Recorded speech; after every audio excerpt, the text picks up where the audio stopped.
कि जैसे जैसे चुनाव नज़दीक आएगा अरविंद केजरीवाल अपने ऊपर हमले करवाने की मनगढ़ंत कहानियां रचेंगे।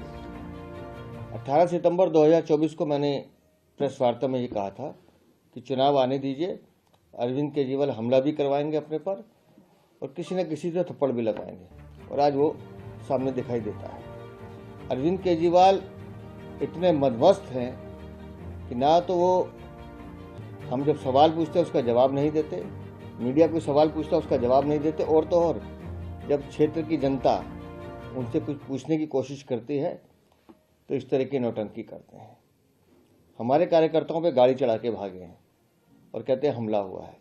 अरविंद केजरीवाल, हम सब जानते हैं कि दिल्ली की जनता आपसे जवाब मांग रही है और आप उन जवाबों से बचने के लिए, अपनी जवाबदेही से बचने के लिए इस तरह के झूठे आरोप लगा रहे हैं। आज जो कुछ भी हुआ है ये अरविंद केजरीवाल आम आदमी पार्टी की अपनी एक साजिश है, एक मैं कहूँ तो सहानुभूति बटोरने का एक नाटक है, जो दिल्ली की जनता आपके इस नाटक को कई बार देख चुकी है। आप कभी थप्पड़ लगवाते हैं, कभी कुछ करते हैं, और दिल्ली की जनता जानती है। अभी तो आप जूते भी फिकवाएंगे, अभी तो आप अपने पे हमले भी करवाएंगे। ये जैसे जैसे चुनाव आएगा ये नौटंकी दिल्ली वाले समझते हैं अरविंद केजरीवाल।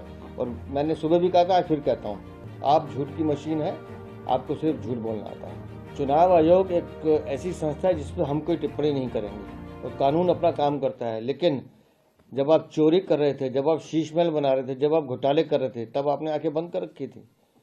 दिल्ली को बर्बाद करने वाले अरविंद केजरीवाल, तुम्हारे भ्रष्टाचार ने तुम्हारी आंखें बंद कर रखी हैं। तो फिर उस डॉक्यूमेंट्री को दिखाना चाहिए। अब मुझे नहीं पता क्या है उस डॉक्यूमेंट्री में, उसमें दिखाना चाहिए कि कैसे कोविड में अरविंद केजरीवाल ने लोगों को दिल्ली से भगाने का काम किया, कैसे शराब की नीति बदल के 2% से 12% करके 6% कमीशन, दलाली और पैसे खाने का काम किया, कैसे जल बोर्ड में 73,000 करोड़ का घाटा जो आज है उसमें चोरी और पैसे कमाने का काम किया, कैसे लोगों को गंदा पानी पिलाकर लोगों को मारने का काम किया, कैसे दिल्ली में सीवर की सफाई न करके लोगों को सड़कों पर मरने के लिए मजबूर छोड़ दिया, कैसे महिला सुरक्षा के नाम पर पैनिक बटन में घोटाला किया, कैसे शिक्षा के नाम पर 9th और 11th क्लास के बच्चों को फेल करके हमारे नौनिहालों की ज़िंदगी खराब की, कैसे अपने ही सरकारी अस्पतालों में नकली दवाइयाँ बेचकर पैसे कमाने का काम किया, कैसे मोहल्ला क्लिनिक में 65,000 फर्जी टेस्ट करा के उसमें पैसे कमाने का काम किया।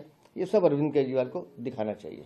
आज हम लोगों ने भी अस्पताल गए तो वहाँ पर जो बीजेपी के वर्कर है, अब बीजेपी का क्या स्टैंड है? आप लोग क्या एफआईआर करवाएंगे? क्योंकि अभी तक शायद एफआईआर हुई नहीं। अगर हमारे कार्यकर्ताओं पे, मेरे को अभी जानकारी मैंने पूछा है प्रवेश से, जैसे जानकारी आ रही, क्योंकि अभी उनका वो स्क्रीनिंग चल रही थी, उनके डॉक्टर उसको चेक कर रहे थे। हमारे कार्यकर्ताओं को अगर गाड़ी से अरविंद केजरीवाल ने मारा है तो निस्संदेह हम उसमें कानूनी